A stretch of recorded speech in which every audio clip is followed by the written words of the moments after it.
तोरा बहिन के फुलवार शरीफ के फुलवारी में ले जाके फूल बिछा के रेवटी में ड्यूटी करूं। देखो तनी लोग एकरा बहिन के बैलून सुन को देता लोग, तो चली ना हमनी उघार के मोरम लगा दिहल जाओ। चलो भाई आए कौन खेल खेलेला रे? सांप सीढ़ी लंगड़ी दोल्हा पाती क्रिकेट आकि फुटबॉल का सुलेशन कौन खेल खेलेला? लुका छिपी कहीं कोना में ले जाके खेलेला का? हमको नहीं पता। अरे ये तो बहुत गड़बड़ बात बा, रुक कोनो उपाय करतानी, फोन लगावे दे। Hello Tata company.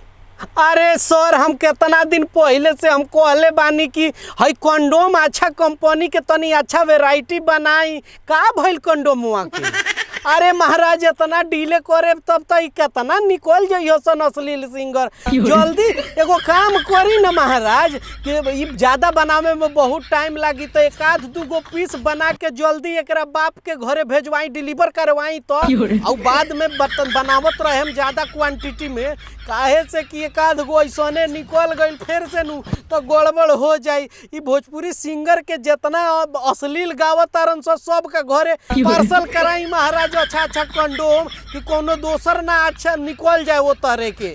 हाँ ठीक बा, जल्दी से डिलीवर कराई एकरा घरे अर्जेंट में।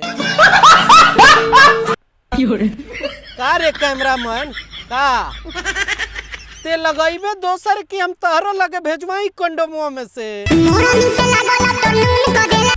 ई कौन ब्रांड के गोली खाला रे जे इतना एनर्जी देला? अरे दे तो हमरो के गोलिया में से दे तो हमको ट्राई करी, अगर ना फायदा कोइलस नु तो देख लियो बबुआ हम सारा तहारी भोकाल मचावल निकाल दे, फायदा अगर ना कोइल तो। देखा आपने लापरवाही का नतीजा है।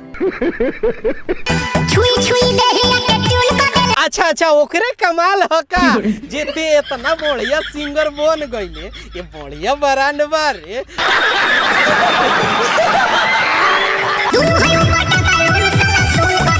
क्या बोला तूने? दोनों है ऊपर का बैलून साला सुन को देला। तोरा दीदी के तरबूजा के खरबूजा करो, अब सुन हो गइल बा तो बड़ा बढ़िया बात बा। रहरी में ले जा चाहे बोहरी में ले जा, कोनो फर्क पड़े वाला नहीं के।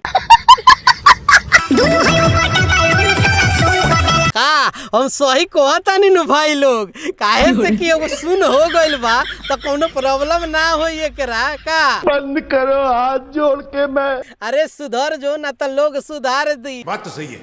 तोहनी लोग के का लागत भाई लोग, एकरा सुधरे के चाही कि ना? जा तो नीचे कमेंट करके बताओ तो मिलतानी अगला वीडियो में। बाय बाय, टेक केयर, जय हिंद।